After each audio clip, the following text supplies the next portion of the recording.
சிறுதொண்ட நாயனாருடைய நாள்ல பிள்ளைக்கறி சமைச்சு அன்னப்படையல் போடுவாங்க.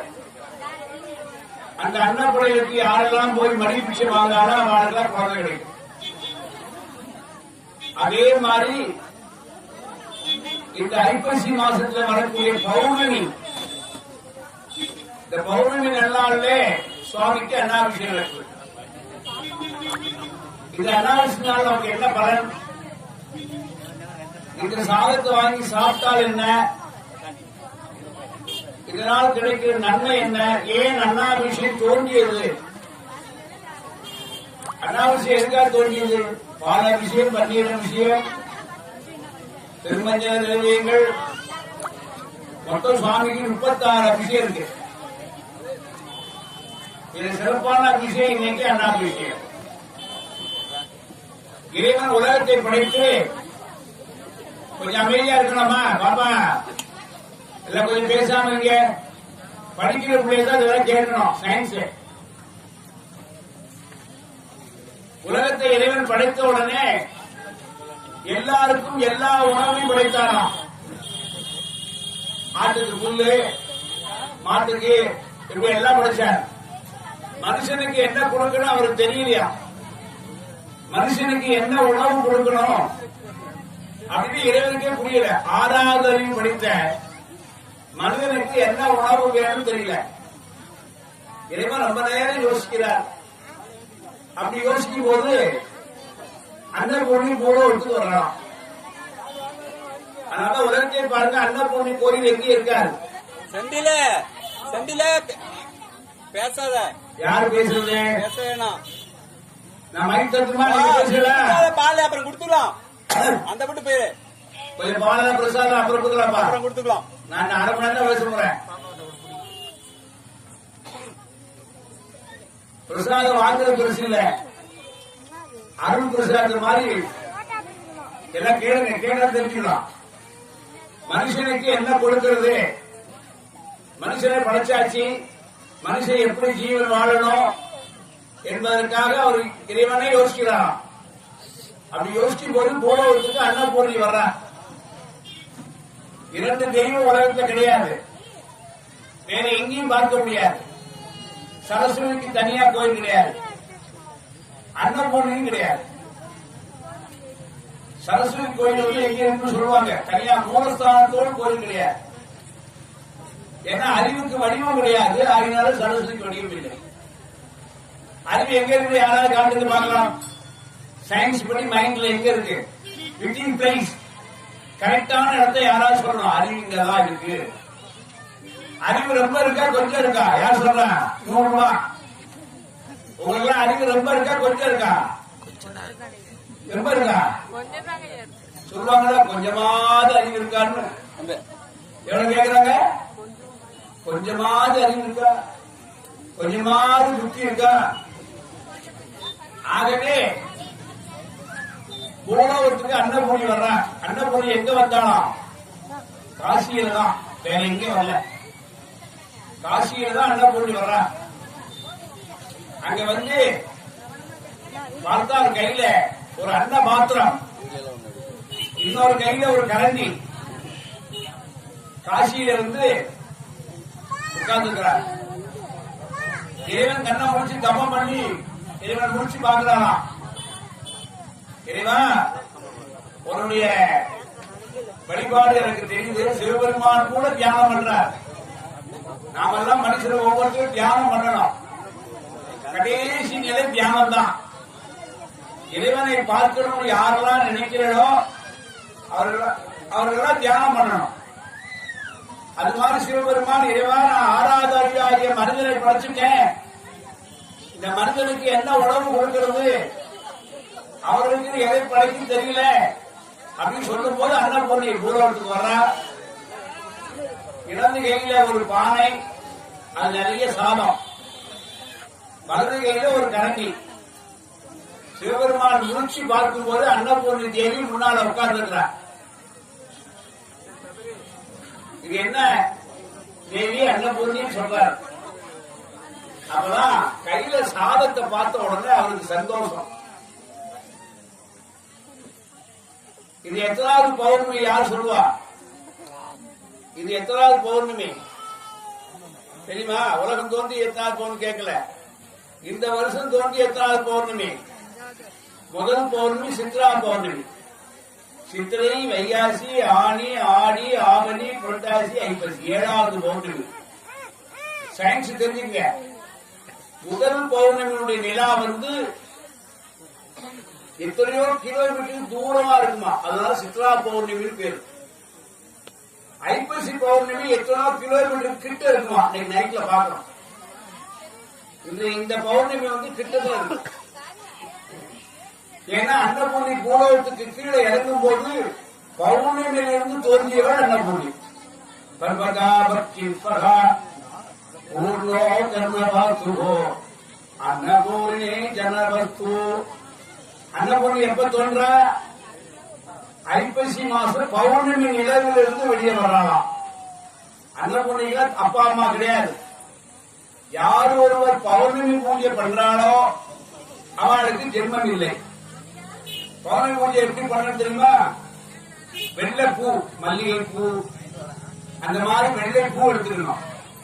வெள்ளை பாயாசம் மொட்டை மாடியை போய் வைக்கணும். இரவு 12 மணிக்கு அந்த பௌர்ணமி பூஜை நிலா உச்சத்தில் வரும்போது அந்த பாயசத்தை தொடர்ந்து மேலே கற்பூரம் காட்டினால் 1000 ஜென்ம பாவம் நீங்குமா. 1000 ஜென்ம பாவம் நிவர்த்தியாசா. சிவபெருமான உடனே கையேந்தினாராம். அவருக்கு வேற வழி இல்லை, கையேந்திரார். கையேந்தும் போது அன்னபூர்ணிக்கு கொடுக்கல. அன்னபூர்ணி சிவபெருமானுக்கு கொடுக்கல. கையில சுவாதம் கொடுக்க கூடாது, கையில பிக்ஷை எடுக்க கூடாது. அதனால சிவபெருமானுக்கு அழகிய திருவோடு கொடுத்தாராம். அதுக்கு பேர் பொன்னோடுன்னு பேர். அந்த பொன்னோட்டை கையில வச்சு என்ன சொல்லி கேட்பாங்க? என்ன சொல்லி கேட்பாங்க? சிவபெருமான் என்ன சொல்லி கேட்கிறார்? காளி அம்மா அன்னபூதே சதா பிக்ஷாந்தகே. நம்மள என்ன சொல்லுவோம்? கஷ்டம் வந்தா என்ன சொல்லுவோம்? போடா பிச்சை போடா அப்படின்னு சொல்லுவோம். அப்படி யாரும் சொல்லிடாதீங்க. அடுத்த ஜென்மம் நீங்கள் பிச்சை எடுத்தே ஆகணும். ஒரு பிச்சைக்காரனை பார்த்து பிச்சைக்காரன் போறான்னு சொல்லாங்க. எவ்வளவு மந்திரம் செஞ்சாலும் சரி, நீங்க எத்தனை கோயிலுக்கு குருபாபிஷேகம் பண்ணாலும் சரி, எத்தனை பேருக்கு தர்மம் பண்ணாலும் சரி, உங்க பிள்ளையெல்லாம் திட்டக்கூடாது. மூணு வார்த்தை சொல்லி திட்டக்கூடாது. சொல்லி பார்க்கலாம். 3 வார்த்தை சொல்லி திட்டக்கூடாது. என்ன சொல்லுங்க? சொல்லுங்க. சனியனே எங்க வீட்டு சிற்பம் பாத்தீங்களா? பிள்ளைகளை சனியனே சொல்லக்கூடாது. சனி பகவான் எங்கே போகலாம் அங்கேயே வந்துருவாங்க. அடுத்தது இன்னொரு திட்டுவாங்க. சொல்லுங்க. நாய அப்படின்னு சொல்லக்கூடாது. இன்னொன்னு போடா நிச்சயம் போடா வந்துட்டான் பாரு. இந்த 3 சொன்னால் அவர்களுக்கு ஜென்மம் உண்டு. ஆதிசங்கர் சொல்ற சனீஸ்வரனா சோசோபதி. சனீஸ்வரகான்னு சொல்லி யார் வாயில வருதோ அவருக்கு தோஷம் வந்துருமா. சனீஸ்வரகானா சோசோபதி. நகானா நாகஸ்தா நச்சீஸ்வரா. நாய்க்கு பேர் நன்றி உள்ள மிருகம். நகாஸ்வகனாக நாகீஸ்வரன வைரவாகானா யோகோ புருஷ. வைரவுடைய வாழ்ந்து சொல்லக்கூடாதான். பிக்ஷாந்தகே சத்வபாகனா. பிச்சைக்காரரை பார்த்து பிச்சைக்காரர் அப்படின்னு சொல்லக்கூடாது. பிச்சை பெருப்பவர். பிச்சை கொடுக்கிற யோகம் இருந்தால்தான் நமக்கு எல்லா கருத்தும் நீக்கும். அதனால சாப்பாட்டுக்கு பேரு சோறுன்னு சொல்லக்கூடாது. அன்னம் அன்னம் பாதிக்கும் தில்லை மேலூரானை.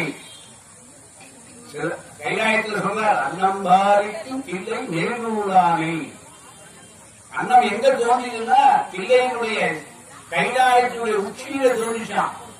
அந்த நிலா, அந்த நிலாவில் இருந்து வந்தவள் தான் அன்னபூரணி. பூரணின்னு ஒரு பேர். பரிபூர்ணமா சாப்பிட்டேன் அப்படி சொல்லணும். நல்லா சாப்பிட்டேன், ஃபுல்லா சாப்பிட்டு சொல்லக்கூடாது. பரிபூர்ணமா சாப்பிட்டேன்.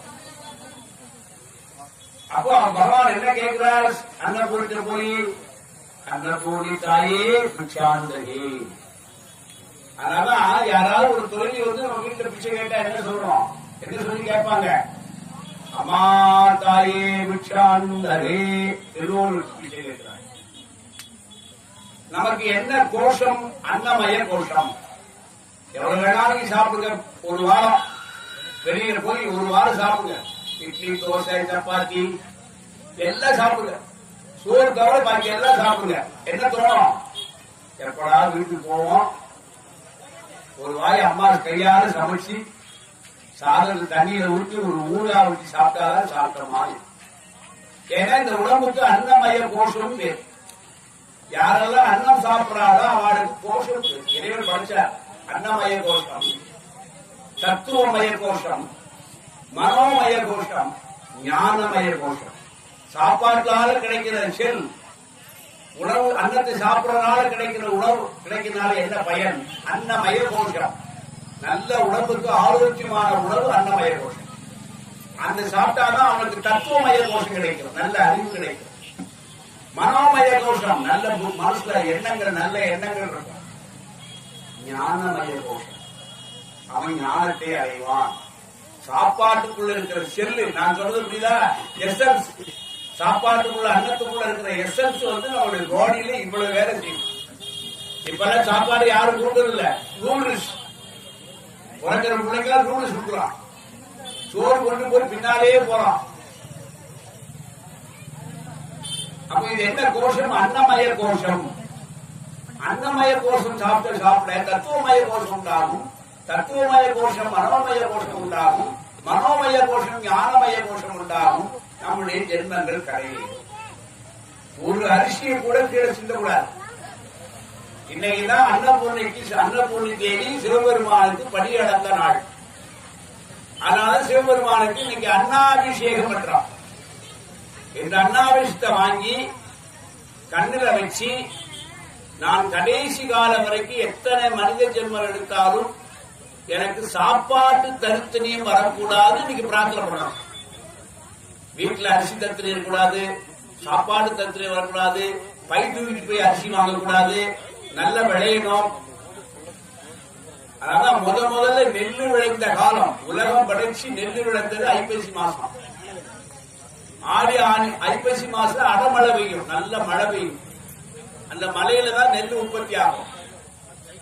நீங்க வச்சிருக்காங்க, பார்த்தேன். அந்த நெல் பயிர சாமிக்கு பின்னால வச்சிருக்காங்க. ரொம்ப அருமையான ஆகாரம். வீட்டுக்கு முன்னால நெல்லால டிசைன் பண்ணணும். நெல் கதிரை கொண்டு வந்து நல்ல நாள்ல நெல் கதிரை கொண்டு வந்து அது தொங்கணும் வீட்டு வாசல்ல. அது எதுக்கா கேட்டு யார் சொல்லுங்க பாக்கலாம். யாரெல்லாம் விவசாயம் பண்றாளோ அவெல்லாம் கோடி தர்மத்துக்கு சமம். இப்ப யாராவது விவசாயம் பண்றா, யாரெல்லாம் விவசாயம் பண்றாளோ அவன் செய்யும் விவசாயத்துல கோடி பேருக்கு தர்மம், கோடான கோடி பேருக்கு தர்மம் கிடைக்கும். எப்படி சாமி?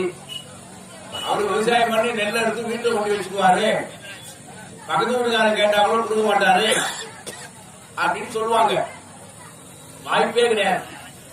நெல்லு வயக்காட்டுல விளையும் போது எது முதல்ல சாப்பிடும்? எலி சாப்பிடும். அதுக்கப்புறம் கொஞ்சம் வளர்ந்தா பறவைகள், வண்டுகள், காக்காக்கள், குருவிகள் இதெல்லாம் நீங்க கட்டுப்பாடு பண்ணி வைக்க முடியுமா? அப்படி இந்த உனக்கு தெரியாம எத்தனை ஜீவன் நெல் சாப்பிடுது. நீ தர்மம் பண்ணாம இருந்தாலும் உன்னோட நெல்லை விளைச்ச உடனே அவ்வளவு தர்மம் ஆயிடுது. உன் வயக்காட்டுல 10 ஜீவன் படைக்குது. கோடான கோடி கர்ம வாஸ்து. 10 பறவை வரும், 10 காக்கா வந்து பிறக்கும், 10 எலி சாப்பிடும். இப்படி பாருங்க. இப்படி பார்த்தீங்கன்னா எத்தனையோ பறவைகள் அங்க அன்னமய கோஷம் ஆடுது. ஆகவே விவசாயத்துல நீ செய்யட்டாலும் தர்மம் உண்டு. நெல்லு காய போட்டா எறும்பு எடுத்துட்டு போகும், அரிசி காய போட்டா அரிசி எறும்பு எடுத்துட்டு போகும். நீ போய் தேடி போட வேண்டாம்.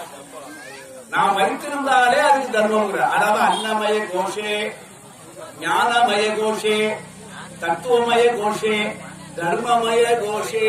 தர்மம் நீ உனக்கு தெரியாம செய்ய தர்மத்துக்கு பேர தர்மம் பேரு. தர்மம் தான் தெரிஞ்சு செய்யக்கூடாது. ஒருத்தர் கூப்பிட்டு வந்து பள்ளிக்கூடத்துக்கு 10 புத்தகம் வாங்கி கொடுக்குறேன், இந்த பிள்ளைங்க நான் போப்பா நோட்டு வாங்கி கொடுக்குறேன் அப்படி சொல்லி செய்யறது தர்மம் இல்லையா? தர்மம் தனக்கு தெரியாம நடக்கிற தர்மம் தான் உயிரை காப்பாற்றும். தர்மம் தக்க தருணத்தில் உயிர் காக்கும். தர்மம் என்ன பண்ணும்? நீ எப்போ செய்த தர்மம் உனக்கு ஒரு சின்ன ஆபத்து வரும்போது ஒரு உயிரை காப்பாற்றும். அதனால சொன்னாங்க தர்மம் தக்க தருவத்தி காக்கும். இன்னைக்கு பிரசாதத்தை வாங்கி கடல வச்சுக்கணும். என் நாட்டில சாப்பாட்டு கஷ்டமே வரக்கூடாது, இல்லைன்னு சொல்ற கஷ்டம் வரக்கூடாது. அப்படி ஒருத்தருக்கு வந்து அதோட பிடிச்சிடலாம். யாருக்கு இந்த சாப்பாடு கஷ்டம் வந்து சொல்லுங்க பார்க்கலாம். யாருக்காரு புராணம் தெரியுமா? ஒரு அம்மாவுக்கு தர்மம் சாப்பாடு கஷ்டம் வந்துருச்சு. அவன் ஊருக்காரு பெரிய பக்திமான். எந்த நேரமும் கிருஷ்ணா ஹரே ராமா கிருஷ்ணா ஹரே ராமா கிருஷ்ணா பஜனா பாடுவார். அப்படியே ரோட்ல பஜனை பாடிட்டு வரும்போது சைட்ல ஒரு செருப்பு தொங்கும். எல்லார் வீட்லயும் ஒரு கையை அட்டி போடுவாங்க அரிசி. அந்த அரிசியை குழந்தை வச்சு 4 நாள் சாப்பிடுவாரு, பாக்கி நேரம் அவர் உட்கார்ந்தே இருப்பார். அப்படி பண்ண பண்ண ஒரு நாள் அரிசி இல்ல, ஒண்ணு இல்ல. அவருக்கு விரதம், ஒரு விசேஷத்துக்காக விரதம் இருந்தார். 10 நாள் வீட்டை விட்டு வெளியே போகாம இருந்தார். மனைவிக்கு சாப்பாடு இல்ல. அந்த அம்மா இல்லேன்னு சொல்லாம வாழ்த்து காட்டலாம். இறைவன் சோதிக்கிறார். அந்த 10 நாளைக்கு அந்த அம்மா அவரை பஜனை போக கூடவில்லை. 10 நாள் மழை, இப்படி எல்லாம் சேர்த்து 1 மாசம் அவர் வீட்டுல உணவு இல்லை. அவர் சாப்பிட ஜெபம் பண்ணிட்டு இருக்காரு. அவர் பசி எடுக்கல. இந்த அம்மா ஈர துணி சுட்டி இருந்தானா. மேலோகத்துல பகவான் பேசுறாரா, ஐயா கிருஷ்ண பக்தனுக்கு இவ்வளவு ஒரு சோதனை கொடுத்துக்கல, இது என்ன நடக்க போகுது?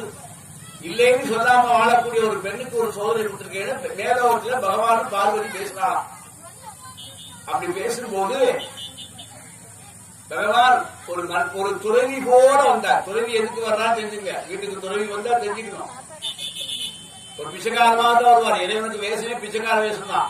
வீச வச்சிருப்பாரு, கழுத்துல பாம்பை போட்டிருப்பாரு, புளித்தோடு கட்டிக்குவாரு, கையில திருவோடு வச்சுக்குவாரு. அப்படி பிச்சைக்கார மாதிரி வந்தவரு நம்ம எட்டி பாக்குறாங்க. பிக்ஷாந்தகே பகுதி பிக்ஷாந்தகே கேக்குறான். அவன் பானையெல்லாம் ஊட்டி பாக்குறான். பானையில சோறு இல்ல, அரிசி பானையில அரிசி இல்ல. இந்த அம்மா வெளியே வந்து இல்லைன்னு சொல்லணும். அவங்க இல்லைன்னு சொல்ல மாட்டாங்க. முதல் நாள் என்னாச்சு, ஒரு ஜாடியில ஊறுகாய் ஜாடி வச்சிருந்தாங்க. அந்த ஊறுகாய் ஜாடி கை தவறி உடஞ்சு போச்சு. அந்த ஊறுகாய் பாட்டுல உடஞ்சு கிடந்த இடத்துல போய் அந்த அம்மா பாக்குறாங்க. நெல்லிக்காயில 6 கணு இருக்கும். நான் இன்னொரு நாளைக்கு சொல்றேன். நெல்லிக்காய் யாரெல்லாம் சாப்பிடறாலும் எத்தனை ஞானம் கிடைக்கும். ஞாபக சக்தியினுடைய ஃப்ரூட், இரும்பு சக்தி அதிகம் உள்ளது நெல்லிக்காய் தான். அந்த நெல்லிக்காய் என்னாச்சு, ஒரு இழுக்கு அந்த ஊறுகாய் ஜாடியில ஓரமா இருக்கு. அந்த அம்மாவுக்கு நினைவு வந்துதான். சரி, பின்னால போறாங்க. உடஞ்சி போன ஜாடியில ஒரு துண்டு ஊறுகாய் எடுத்துட்டு வந்து அந்த இதை போடுறாரு, திருவோட்டுல போட்டார். அவன் வாயால இல்லைன்னு சொல்லக்கூடாது, எதையாவது ஒண்ணு கொடுக்கணும். அதனால ஒரு நெல்லிக்காயினுடைய ஒரு பாகத்தை கொண்டு திருவோட்டுல போடுறார். தேவர் குளிச்சு பார்க்கிறார். இல்லைன்னு சொல்லாம வாழக்கூடிய அந்த பெண் கடைசி வரைக்கும் இல்லைன்னு வாழல. கனகதாரான்னு சொல்லக்கூடிய 2 பட்சிகள் மேலே பறந்து காசி பணத்தை கொட்டிச்சான். புரியுதா? கஷ்டங்கள் வரும்போது எதை படிக்கணும்? யாருக்கு சொல்லுங்க. சாப்பாடு கஷ்டம் வந்தா என்ன படிக்கணும்? கனகதாரான்னு ஒரு புத்தகம் இருக்கு, அது படிங்க. யாரு வீட்லயும் செல்வம் குறைவே குறையும். அதுவும் எந்த பெண் வெள்ளிக்கிழமை படிக்கிறாளோ அவளுடைய செல்வம் வீடு தேடி வருமா. கஜானால காசு இருக்கும், பையன் நல்லா விளையும். நீ யாருக்கு கடன் கொடுத்தாலும் ஏமாத்த மாட்டான், நீ ஏமாறவே முடியாது. ஆகவே கனகதாரா சோத்திரத்துக்கு அவ்வளவு பவர். அதே மாதிரி படிக்கிறதுக்கு என்ன படிக்கணும்? சகலகலா வள்ளி மாலை அப்படின்னு ஒரு புத்தகம் இருக்கு, அது படிக்க. முட்டாள் கூட அறிவாளி ஆகிடுவான். யார சொல்லலாம் சொல்லட்டுமா? உங்கள் அப்துல் கலாம் படிச்சார், கனகதாரா சோத்திரம் படிச்சார், அவருக்கு செல்வம் தெரிந்தது. அவர் சாதாரண ஒரு மீன் வியாபாரியுடைய பிள்ளை. அதுவும் கடல்ல மீன் பிடிக்கல, அவரு மீன் பிடிச்சு வந்த மீனை வித்து பிள்ளைய படிக்க வச்சார். அதனாலதான் அவருக்கு செல்வமும் சேர்ந்தது, கல்வியும் சேர்ந்தது. சகலகலா வள்ளி மாலை படிச்சார். அதனால எல்லாரும் புரிஞ்சுக்க, இந்துக்களுடைய ஒரு நூலில் உயர்ந்த நூல் சகலகலா வள்ளி மாலை. கனகதாரா சோத்திரம். இது ரெண்டும் அன்னபூர்ணிக்கு உரியதாக பொருள். நம்முடைய மனுஷன் என்ன மைய கோஷம்னா அன்னமய கோஷம். அதனால இன்னைக்கு பூஜை பண்றது. இன்னைக்கு காசிக்கு போனா ஒரு தெரிஞ்சுக்கிறோம், மூட்டை கணக்கில் அபிஷேகம். தீபாவளி அன்னைக்கு அன்னபூர்ணிக்கு லட்டு தேர் சிட்டு வைப்பாங்க. போய் பாருங்க, காசிக்கு போய் பாருங்க. இந்த ஐப்பசி மாசம் இன்னைக்கு அன்னாபிஷேகம் நடக்கும். அம்மா பௌர்ணமிக்கு அமாவாசைக்கு லட்டு தேர்வு சாமி வருவாங்க. அவ்வளவு விசேஷமான பங்கன் அம்பாளுக்கு அன்னபூர்ணி. அன்னபூர்ணி சிவபெருமானுக்கு யாருன்னா அம்மா, அம்மா தாயே. கங்காதேவி யாரு சிவபெருமானுக்கு? கங்காதேவி யார் சொல்றா? சிவபெருமான் தலையில ஒரு முகம் மட்டும் இருக்கும், அதுல கங்கை வரும் தண்ணி. அது யாரு? நம்ம பசங்க சொல்லுவாங்க, அவருக்கு 2 கொண்டாட்டிங்க. அப்படி பார்த்தா 3 ஆச்சே. பார்வதி 1, அன்னபூர்ணி 2, கங்காதேவி 3. சாப்பாடு அம்மா அன்னபூரணி தாயே, தாய். கங்காதேவி கங்கா மாதாஜி, அம்மாவுக்கு அம்மா. அதுதான் கங்கா மாதாஜின்னு சொல்லுது. மாதான்னா அம்மா, அம்மாவுக்கு அம்மா. அவருக்கு தெரியாம தப்பா சொல்லக்கூடாது. சிவபெருமான் வைத்திருக்கிற கங்கை மாதாஜி, அன்னபூர்ணி தாய். அதனால நம்மளுக்கு யாராவது சாப்பாடு கொடுத்தா அன்னபூர்ணி தாய். எனக்கு சாப்பாடு நிறைய போட்டாங்க. நம்முடைய உடம்புல அன்ன பசை, சோத்து பசை இருக்கணும். சோத்து பசை எவ்வளவு இருக்குதோ அவ்வளவு பிளட்ல இன்னோசன்ட் கிரீன்கள் 7 கிருமிகள் நம்முடைய உடம்புல உற்பத்தி ஆகும். அந்த நாள் தான் நெற்பயிர் விளைந்த நாள், இறைவன் நெல்லை விதைத்த நாள், இறைவனுக்கு அன்னபூர்ணி கொடுத்த நாள், சிவபெருமான் அன்னபூர்ணத்தை வாங்கி மனதில் வைத்த நாள் தான் இன்னைக்கு அன்னாபிஷேகம். இந்த அன்னாபிஷேகத்தில் வாங்குற சாதத்தை குழந்தை இல்லாதவர்கள் நிறைய வாங்கி சாப்பிடுங்க, குழந்தை கிடைக்கும்.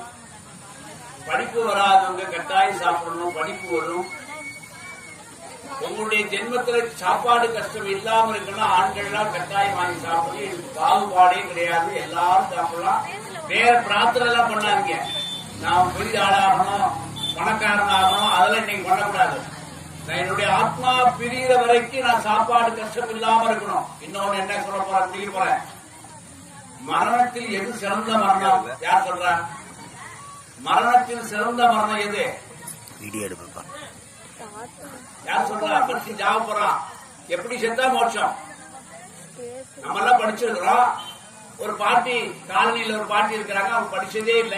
அவங்க சாப்பிட்டுட்டு இருக்கும் போதே உயிர் பிரியுமா? அன்னாட்சியா விஷணா போஜனா வாத்து கர்மா ஜென்மேஸ்வா. என்ன கேட்கணுமா? இத்தனை வீட்டுல பாருங்க சொல்லுவாங்க, ஐயா சாப்பிட்டு போய் ஈச்சல்ல படுத்தாரு போயிட்டாரு. அதை விட கையில சோறு வச்சு தட்டுல உயிர் போடுவான். அன்னே போஷணேஸ்வர ஜென்ம பக்தோ கர்ணவாத்து. ஆத்மா பிரிஞ்சு இறைவன் கேட்கணும். வாயில படுக்காம பத்தியில படுக்காம என்னுடைய ஆத்மா பிரியணும் கேட்கிறோம். அதை விட சிறப்பு சாப்பிட்டு இருக்கும் போதே ஆத்மா பிரிச்சிடணும். அவர்களுக்கு ஜென்ம மோட்சம்.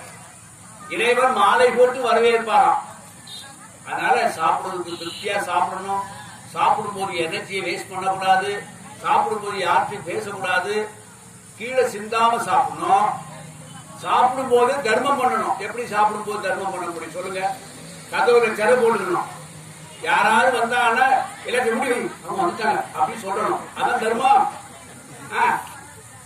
கரை போடுமா, கரை போட்டு சாப்பிடும்.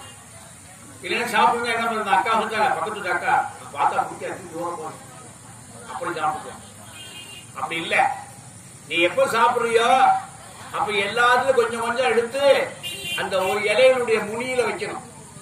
வச்சு வணங்கிக்கணும். தாயே, நான் இப்ப சாப்பிட போறேன். சாப்பிடுற வரைக்கும் எனக்கு எந்த தொந்தரவும் வரக்கூடாது. சாப்பிடும் போது என்ன தொந்தரவு வரும்? யாரும் சொல்ல பாக்கலாம். சாப்பிடும் என்ன தொந்தரவு வரும்? ஒண்ணு விக்கல் வரும், இன்னொன்னு ஒரு கத்தி வரும்.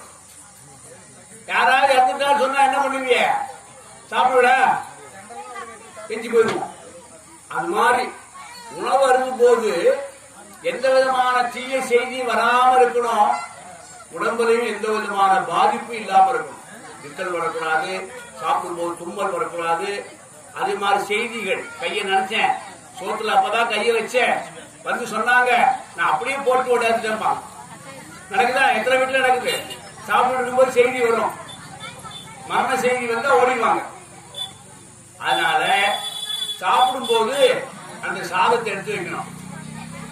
இலையை அப்படி சுத்தமா நக்க கூடாது. இப்படி நக்கினாலும் பரவாயில்ல, இப்படி நக்க கூடாது. அப்புறம் வரல இப்படி எல்லாம் சுருக்க கூடாது. யார் ஒருவர் நக்கி சாப்பிடறாளோ அவனுக்கு தரித்திரம் தானா வரும். நக்கி சாப்பிடலாமா? இலையை சுத்தமா சாப்பிடக்கூடாது. ஒரு ஓரமத்துல கொஞ்சம் பொரியல் கூட்டு கொஞ்சம் சாதம் எடுத்து வைக்கணும். இந்த இலையை கொண்டு நாய்க்கு போடுறிய, உங்க வீட்டுல வளர்க்குற நாய் என்ன பண்ணும்? உங்க வீட்டுல வளர்க்குற நாய் எங்க எஜமா நெய் பால்லாம் சாப்பிட்டு இருப்பாரு அப்படின்னு வளர்ந்து போடுவேன். அது சொல்லுமா, நான் தான் நாய் நல்லா நக்கி சாப்பிட்டு இருக்கேன், எங்க எஜமா என்ன விட